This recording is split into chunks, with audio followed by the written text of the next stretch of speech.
Let me tell you about the most expensive parking lot lesson I ever got. It cost me about 4 years and more money than I want to admit. 5 years ago, I was the guy in the leased BMW. I pulled into a Whole Foods parking lot in Austin, parked next to a beat-up Toyota Corolla, and walked into the store feeling like I had made it. The guy who got out of that Corolla turned out to be a software founder worth more than everyone in that parking lot combined. He was 41 years old, buying organic almond butter and jeans that cost less than my belt. I had a leased BMW, a closet full of brands, and about $300 in my checking account. That morning is when I started paying attention. My name is Ryan, and what I am about to share is not theory from a personal finance book. It is what I have learned watching how Americans perform wealth versus how they quietly build it. I have made every mistake on this list. The thing nobody tells you about looking rich is that the rules changed. The truly wealthy stopped wearing visible logos. They started dressing in unbranded cashmere, driving cars without badges, saying less, posting less, and while they quietly upgraded, the rest of us got stuck running the old playbook.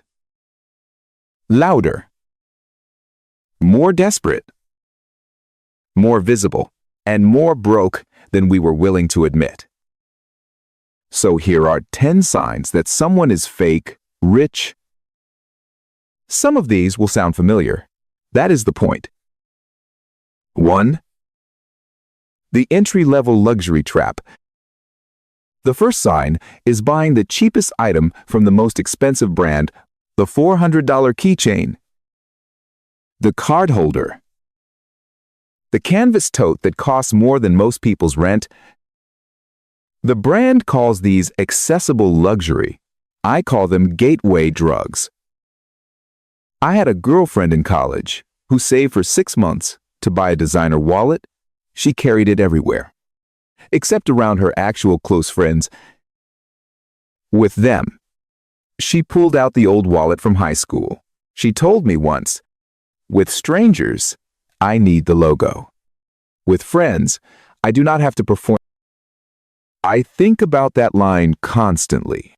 Entry-level luxury has the worst price-to-value ratio in retail. You are not buying craftsmanship. You are buying the right to carry a logo. Psychologists call this conspicuous consumption. People with real money either buy the actual flagship piece or skip the brand entirely. 4. Constant money talk. The second sign is money showing up in conversations where it does not belong. You ask how their weekend was. Somehow the answer includes what dinner cost. You mention a movie. They tell you they watched it from a private screening room. I once had a 45-minute coffee meeting in San Francisco where a guy mentioned the cost of his parking spot, the brand of his watch, and his gym membership tier. None of it was asked about. Constant money talk is not about money. It is about reassurance. People with real wealth are boring about money. They do not smuggle it into every conversation. 3. Designer items exceeding savings. The third sign is the wardrobe worth more than the bank account, the handbag worth more than 3 months of rent, the watch that costs more than the emergency fund. When the pandemic hit, the luxury resale market exploded. Items people had spent years acquiring flooded secondhand platforms at heavy discounts. A lot of them were liquidating because they had no other liquidity. The performance had been their savings account. I watched a friend sell her entire closet in 3 weeks at a loss she would not talk about. She had spent 6 years building what she called her investment wardrobe. Luxury goods are not investments for most people. The resale value drops the moment they leave the store. Truly, wealthy people buy what they want, but the purchase never endangers anything else. 4. The constant one-upper. The fourth sign is the person who cannot let anyone else have a moment. You share good news. Their better news appears within 90 seconds. You mention a trip. They mention a better one. I watched someone hijack a friend's promotion dinner in New York by announcing their own bigger promotion that they had conveniently never mentioned before. The room went quiet. The original news vanished. She told me later she stopped sharing good news in groups after that night. One-upping is almost always a defense mechanism. People secure in their lives can sit with someone else's success without flinching. That has nothing to do with money. 5. Social media performance. The fifth sign is a feed that looks like an advertisement. Every post features a luxury object, a luxury location, or a luxury meal. There are now studios in Los Angeles and Miami that rent grounded private jet interiors by the hour for photos. They never leave the tarmac. There are services that rent designer items for a single photo session. The supply of fake luxury photos has outpaced the supply of actual luxury experiences. Performing wealth on social media does not just cost money, it costs attention. Every lifestyle post requires planning, staging, editing, captioning. That time does not go toward building anything real.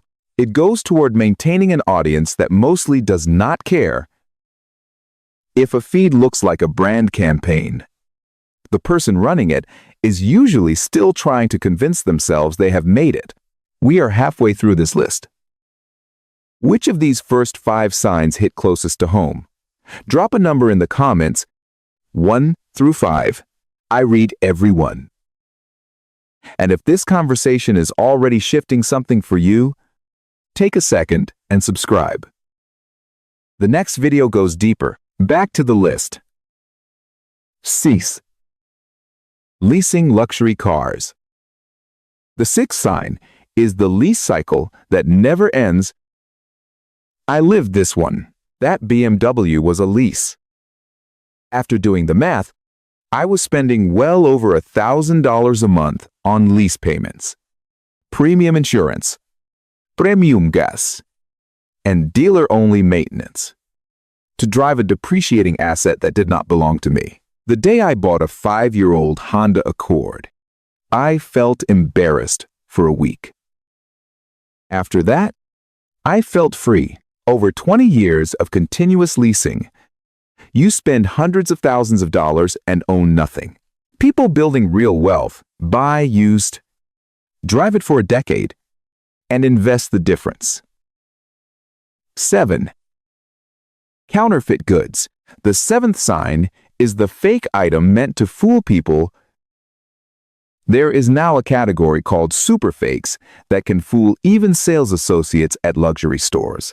Authentication has become a whole industry because fake luxury is everywhere in the resale market. Buying a fake to look real is the purest distillation of fake rich behavior. The motivation is not quality or design, it is purely the appearance of wealth. People with real money buy real things, or they buy nothing. 8. Get-rich-quick schemes. The eighth sign is the new opportunity that is about to change everything. I went through one myself. I spent thousands on a course that promised a 6-figure online business in 90 days. 90 days later, I had made a few $100s. The guy who sold me the course had made millions selling courses. I was not the exception. I was the business model. The deeper cost is not the money. It is the time. Years spent chasing. The next scheme are years not spent compounding real assets. People with real wealth are deeply unfashionable about their strategies. Index funds. Long-term holdings. Boring businesses held for decades. The strategies sound dull because they are dull, and that is exactly why they work. Dullness is what compounds. Excitement is what depletes. 9. Condescending money advice. The ninth sign is the lecture you did not ask for. I had a relative spend an entire Thanksgiving dinner pushing one speculative investment. He had charts and certainty. Months later, it had lost most of its value. He never brought it up again. The next Thanksgiving, same confidence, completely different recommendation. People who actually understand money are cautious about giving advice. They know how much depends on individual circumstances. The presence of humility is usually more revealing than the content of the advice. 10. Overdoing it. The 10th sign is too much of everything. Every accessory branded, every outfit curated, every detail recruited to signal status. The rise of quiet luxury exposed this sharply. The people with actual money got tired of being mistaken for people with debt. They dressed down. Shows like Succession put it on screen for everyone to see. And the loud crowd, still wearing every logo they could find, suddenly looked exactly like what they were. People in costume. Overdoing it comes from a fear that one piece of evidence is not enough, so they add another, then another, until the entire outfit is screaming. Past a certain point, each addition undermines the message, the screaming becomes the message, and the message is desperation. People with real money often look surprisingly underdressed for their net worth. One quiet piece, comfortable basics, almost no visible branding. Real wealth is mostly invisible. It does not post. It does not lecture. It does not need to be confirmed by anyone. Fake wealth needs witnesses. Every dollar of fake wealth flows toward maintaining an audience. Every dollar of real wealth flows toward maintaining freedom. Now, here is the question that matters. Not who in your life is fake rich. The harder question is, in which of these 10 patterns do you see yourself? I will tell you mine. I was the lease guy. I was the social media performer. I bought into the courses. None of us got out of it by being shamed. We got out of it by getting honest. So this week, try one quiet experiment. Skip one purchase you would have made specifically to be seen. Hold back one piece of news you would have shared just to impress someone. Buy one boring thing. A small contribution to your savings. An index fund deposit. A reliable used item that nobody will compliment you on. Do that for 30 days.